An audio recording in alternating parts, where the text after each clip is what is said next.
মানসিকভাৱে কিছু পৰিমাণে সক্ষম বুলি কোৱা এজন যুৱকৰ কাহিনী। যুৱকজন নগাঁৱৰ, যি ধৰণে পাপন অংগৰাগৰ গীত পৰিৱেশন কৰে, প্ৰিয় দৰ্শক, মোৰ বিশ্বাসেই হ'ব নোখোজে যে সেই ল'ৰাজনো মানসিকভাৱে এতিয়া ভাগি আছে। মানসিক ৰোগ যিসকলৰ আছে সেইসকল আপুনি আৰু ময়ো তাৰ ভিতৰত পৰোঁ। অৰ্থাৎ পৃথিৱীত এনে এজন মানুহ নাই যি মানসিক ৰোগত আক্ৰান্ত নহয়। কেৱল স্তৰটো পৃথক পৃথক। নগাঁৱৰ এই যুৱকজনক চাওক, আৰু চালেই কেৱল নহ'ব, ইয়াক লৈ আমি এক ডাঙৰ প্ৰত্যাহ্বানো গ্ৰহণ কৰা উচিত। এই ল'ৰাজনে ইমান সুন্দৰ গান গোৱাৰ পিছত কেৱল শাৰীৰিক আৰু মানসিকভাৱে বিশেষভাৱে পৰি আছে বুলি আমি কিয় কওঁ? সলনি কৰিবলৈ আমি কিবা কৰিছোঁনে? কথা বহুত হ'ল, শুনক সেই মৰম লগা ল'ৰাটোক, চাওক।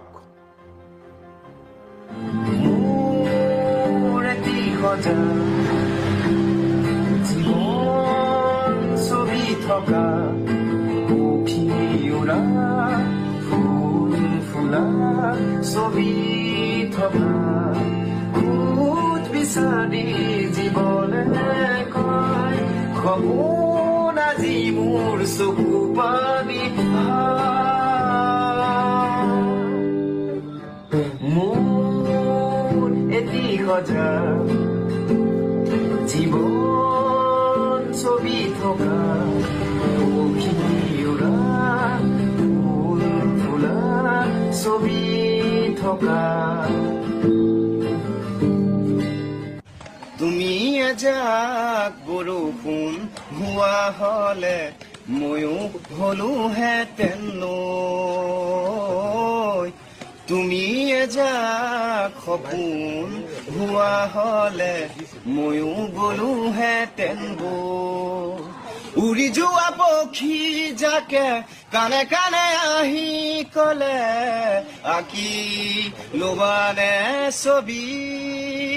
উৰি যোৱা পক্ষী যাকে কানে কানে আহি কলে আঁকি লবানে ছবি। ৰক্তদান তুমি ৰক্তদান তুমি লোবানে লোবানে সাৱতী। মনে যদি তোকে চকুলো নিচুকাই দিবানে মো দেউতা সপোনে যদি। প্ৰিয় দৰ্শক, এইগৰাকী যুৱকৰ নাম হৈছে ৰক্তিম ৰাজখোৱা। নগাঁৱৰ যুৱক ৰক্তিম ৰাজখোৱা। নগাঁৱৰ যুৱক ৰক্তিম ৰাজখোৱাই কেনেকৈ গীত পৰিৱেশন কৰিছে আপোনালোকে মন কৰক। এনেকৈ গীত পৰিৱেশন কৰা ল'ৰা এটা কেনেকৈ শাৰীৰিক আৰু মানসিকভাৱে বাধাগ্ৰস্ত হ'ব পাৰে? এনেকুৱা যুৱক এজন ইমান সুন্দৰকৈ গীত পৰিৱেশন কৰিছে। এটা গীত দেখুৱাম, তেওঁ নিজে নিজে হাতখন কাণৰ কাষলৈ লৈ গৈছে। অৰ্থাৎ শাস্ত্ৰীয় সংগীতত ই স্বত্ব কাণত হাতখন ৰাখিলে সুৰ আৰু কথা আৰু সুন্দৰ হয়। দৃশ্যটো চাওক।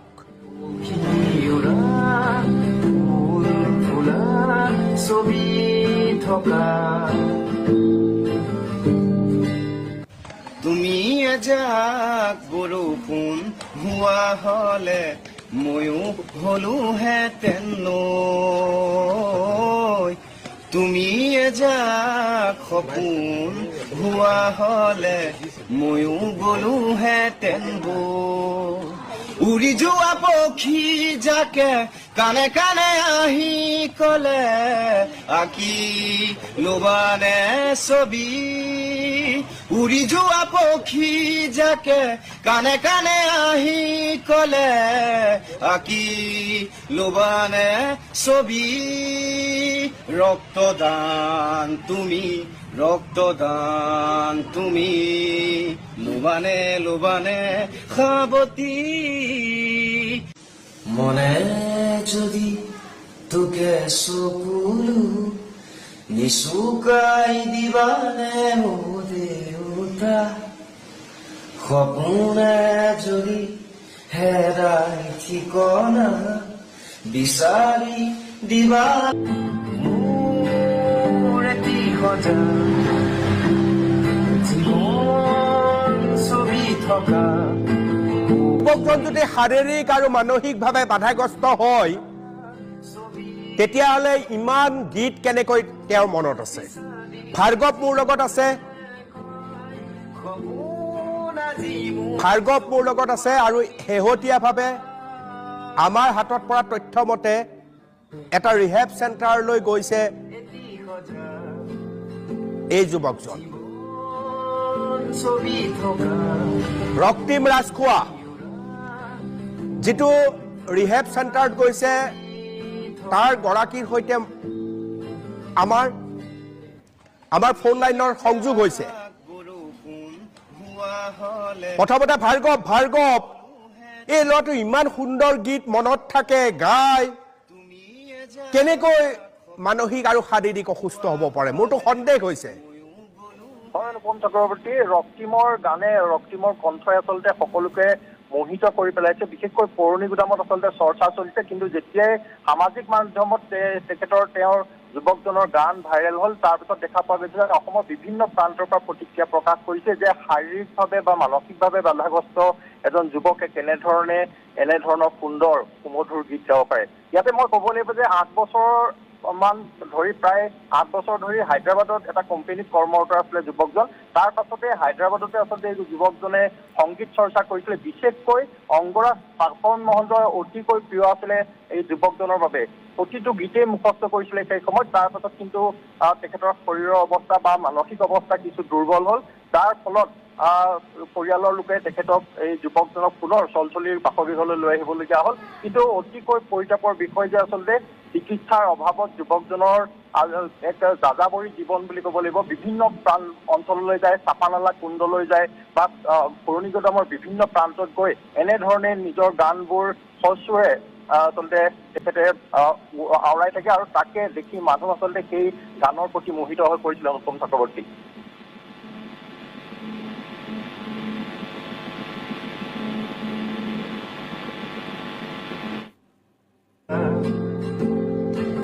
ভাৰ্গৱে সমগ্ৰ কথা কিন্তু মই প্ৰথমতে চেলুট জনাইছো নগাঁৱৰ পোহৰ ফাউণ্ডেশ্যনক বৰ সকৰুণ কাহিনী এয়া মানুহজনে অৰ্থাৎ তেওঁ হায়দৰাবাদত কাম কৰিছিল পৰৱৰ্তী সময়ত আৰ্থিক দিনতা সংযোগ হৈ অসমলৈ উভতি আহিল আৰু অসমত গুৰুত্ব দিয়া মানুহ নোহোৱা হৈ আহিল পুৰণি গুদামত লাহে লাহে গাইড গাব নাপায় লাহে লাহে মানসিক জঠৰতা বোধ কৰোঁ বৃদ্ধি পালে তেনেকুৱা এটা অনুমানো কৰিব পাৰি এই মুহূৰ্তত মোৰ সৈতে ৰিহেবত ইতিমধ্যে চিকিৎসা চলি আছে আৰু তাৰ স্বত্বাধিকাৰী মহান লোকজনৰ সৈতে ৰঞ্জিত কলিতাৰ সৈতে মই ফোনত সংযোজন হৈছো ৰঞ্জিত কলিতা মই অনুপম চক্ৰৱৰ্তী আপোনালোকক স্বাগতম জনাইছো আৰু আপুনি এনেকুৱা এটা পদক্ষেপ গ্ৰহণ কৰিছে যিটো পদক্ষেপ সমগ্ৰ অসমবাসীয়ে বিচাৰি আছিল ৰঞ্জিত কলিতা ক'ত কেনেকৈ যোগাযোগ হ'ল আপোনাৰ হয় দাদা ধন্যবাদ প্ৰথমতে আপোনাক হয় দাদা মই প্ৰথমতে তেওঁ ভিডিঅ'টো ইনষ্টাগ্ৰামত পালোঁ দাদা ইনষ্টাগ্ৰামত পালে তাৰপিছত হয় ইনষ্টাগ্ৰামত পাই মই অলপ অনুসন্ধান কৰিলোঁ যে ল'ৰাজন কোন হয় তেখেতে ইমান ধুনীয়া গান গায় ইমান ধুনীয়া সুৰ আৰু তেখেতে নিজে লিখা গান এটা গীত পৰিৱেশন কৰিছে তেখেতে মই বিচাৰি কৰি যেতিয়া উলিয়ালোগৈ গম পালোঁ যে পুৰণি গুদামৰ চলচলিৰ ৰঙীয়া গাঁৱৰ হয় তেখেত একচুৱেলি আৰু তেখেত আপোনাৰ আগত হায়দৰাবাদত আছিলে 2019 চনত তেখেতৰ অলপ কিছু অসুস্থ হৈ পৰিছিলে অসুস্থ হৈ পৰাৰ ফলত আপোনাৰ দেউতাকহঁতে লৈ আহিলে তাৰ পৰা হায়দৰাবাদৰ পৰা আনি লৈ আপোনাৰ ইয়াত চিকিৎসাৰ অভাৱত মানে দেউতাকহঁত আৰ্থিকভাৱে বিৰাট দুৰ্বল তাৰপিছত তেনেকেই সি গাঁৱতে আপোনাৰ ঘূৰা ফুৰা কৰি গান চান গাই ভাল পায় তেনেকেই সি ভাইৰেল হ'ল ভিডিঅ'ত তাৰ সেই সূত্ৰে আমি যোৱাকালি গৈ তাক একচুৱেলি তাৰ কাৰণে কথা আছিলে তাৰপিছত গাঁওবুঢ়াৰ লগত কথা পাতি ওচৰৰ মানুহৰ লগত কথা পাতি ওচৰৰ মানুহে ক'লে যে দেউতাককো লৈ যাওক দেউতাক এলকহলিক হয় এতিয়া আমি দুয়োজনকে আমাৰ চেণ্টাৰলৈ লৈ আহিলোঁ তাৰমানে কলিতা দেউতাক আৰু ল'ৰা একেলগে আছে নহয় হয় হয় দাদা ৰক্তিম সুস্থ হৈ উঠিবলৈ এনে আপোনালোকৰ অভিজ্ঞতাই কি কয় কিমান দিনলৈ প্ৰয়োজন হ'ব হয় আমি যিমান পাৰোঁ আমাৰ ফালৰ পৰা তেওঁক ট্ৰিটমেণ্ট দিয়া ভালতকৈ ভাল ট্ৰিটমেণ্ট দিয়াটো ব্যৱস্থা কৰি লয় আৰু আমি আশা কৰিছোঁ যে অতি সোনকালে শীঘ্ৰেই ভাল হৈ উঠিব। ৰঞ্জিত কলিতা, আপোনাৰ প্ৰতি মোৰ এটা আবেদন আছে। যদি আপুনি সুস্থ বুলি ভাবে তেতিয়াহ'লে আপুনি আৰু ৰক্তিম দুয়ো এদিন মোৰ ষ্টুডিঅ'লৈ আহিব। আমি একেলগে গীতো পৰিৱেশন কৰিম আৰু ৰক্তিমৰ নতুন জীৱনৰ এক সন্ধান কৰিবলৈ চেষ্টা কৰিম। বাধা আহে, সমস্যা আহে, কিন্তু আপোনালোকৰ নিচিনা মহান লোকসকল থকা বাবে এনেধৰণৰ এটা ভাল পৰিৱেশৰ ইংগিতো পোৱা যায়। মই বিচাৰিম আপুনি আৰু ৰক্তিম যদি একেলগে মোৰ লগত ষ্টুডিঅ'ত বহে এটা নতুন আন্দোলন আৰম্ভ হ'ব। কলিতা, তাৰমানে তেখেতৰ এতিয়া ট্ৰিটমেণ্ট পিৰিয়ড যিহেতু তেখেতক ষ্টুডিঅ'লৈকে লৈ যোৱাটো অসম্ভৱ হ'ব দাদা। বৰ্তমান তেখেতৰ ট্ৰিটমেণ্টটো আৰম্ভই হৈছে। মই এতিয়াৰ কথা কোৱা নাই কলিতা ডাঙৰীয়া। প্ৰথম চৰ্ত হৈছে তেওঁ সম্পূৰ্ণ সুস্থ হোৱাটো। তাৰ কাৰণে যিমান সময় লাগে 6 মাহ, এবছৰ, তাৰ পিছত আমি যোগাযোগত আহিম। হয় দাদা, হয়। এতিয়াই ততাতয়াকৈ অনাৰ প্ৰয়োজন নাই। আপুনি যেতিয়া ভাবে যে সুস্থ হৈছে, আমি উলিয়াই আনিব পাৰোঁ, নতুনকৈ পৰিচয় কৰাব পাৰোঁ, তেতিয়া আপুনি মোক জনালে হ'ব। হয়, নিশ্চয় জনাম আপোনাক দাদা। এই মুহূৰ্তত ৰক্তিম আছে নেকি কাষত? হয়, কাষতে আছে ৰক্তিম। মই ফোনত এবাৰ কথা পাতি চাওঁ। হয়, ৰক্তিম কথা কওক। ৰক্তিম ৰাজখোৱা, মোৰ নাম অনুপম চক্ৰৱৰ্তী। তুমি খুব ধুনীয়া গান গোৱা। হয়, মোৰ নাম ৰক্তিম ৰাজখোৱা, মোৰ নাম শিৱামণি হয়। খুব ভাল গান গাইছা তুমি। হয় কাৰ গান আটাইতকৈ বেছি ভাল পোৱা ৰক্তিম? হয়, মই নিজে গান গাই জীয়াই থাকো। এতিয়া আমাৰ ঘৰটোতো মৃত্যুঞ্জয় মন্দিৰৰ আগফালে ইয়াত মন্দিৰ বনাইছে। আপোনাৰ যিটো চামগুৰি হিন্দুস্তান এইচ লিখিছে মৃত্যুঞ্জয় মন্দিৰ, অসমীয়া মানুহ তালৈ যায়। কেনেকুৱা ধৰণৰ গীত গাই ভাল পোৱা ৰক্তিম? পাপনৰ গান ভাল লাগে তোমাৰ? হয় হয়, গীত সকলো ভাল পাওঁ। গাই দেখুৱাব পাৰিম, আপোনাৰ ওচৰলৈ গ'লেহে গাই দেখুৱাব পাৰিম। এতিয়া ফোনতে শুনাই দিয়াচোন এবাৰ। ফোনতে এবাৰ শুনাই দিয়া। জোন গলা জোনাকী ৰাতি দুচকুতে সপোন আঁকি, জোন গলা জোনাকী ৰাতি দুচকুতে সপোন আঁকি, উৰণীয়া মন মোৰ কিনি গুচি যায়, কোতেনো হেৰাই জোন গলা জোনাকী ৰাতি দুচকুতে সপোন আঁকি। খুব সুন্দৰ। তুমি হিন্দী গীতো গোৱা নেকি? নাই, এনেই ঘৰতে গান গাই থাকো। খুব ধুনীয়া গাইছা।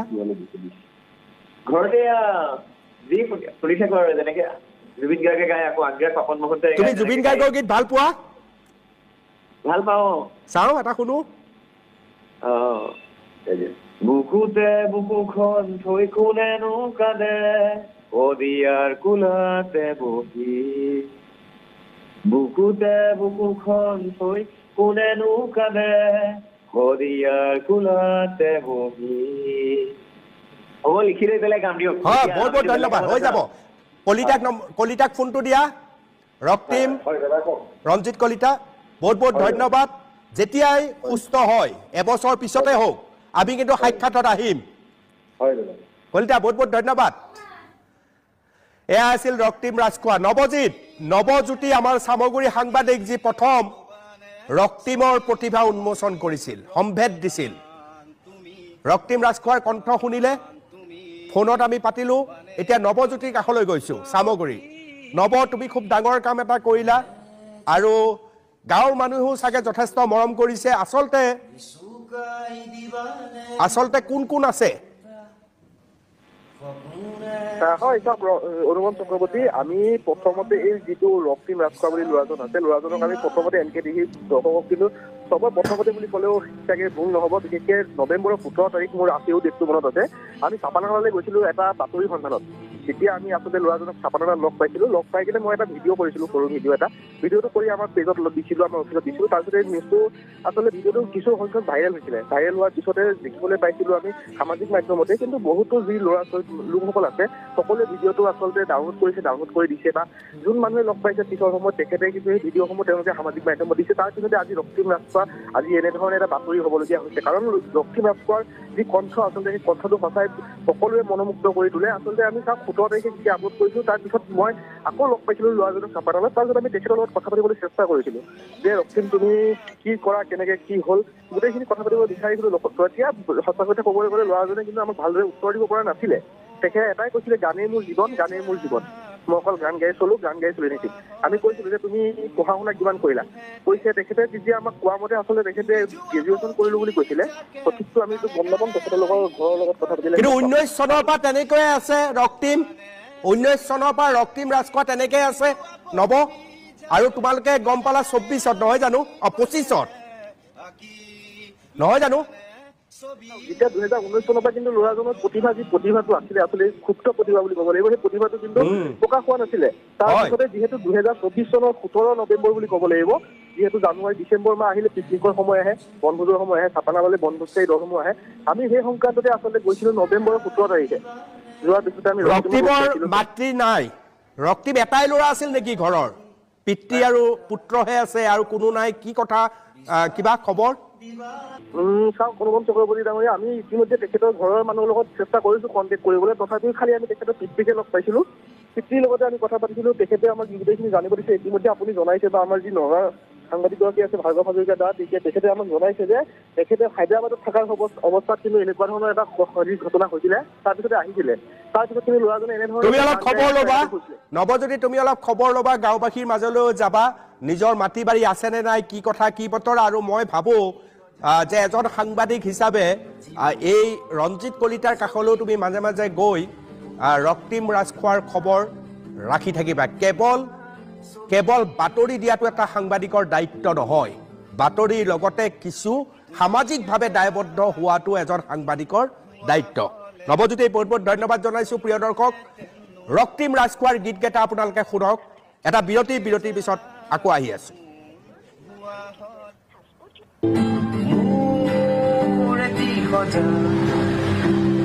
জীৱন ছবি থকা পক্ষী উৰা ফুল ফুলা ছবি থকা খুদ বিচাৰি জীৱনে কয় সপোন আজি মোৰ চকু পানী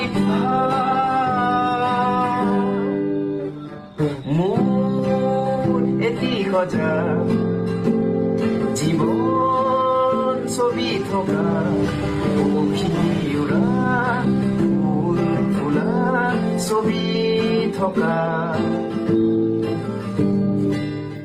তুমি এজাক বৰষুণ হোৱা হলে ময়ো হলোহেঁতেন নৈ, তুমি এজাক সপোন হোৱা হলে ময়ো গলোহেঁতেন বৈ।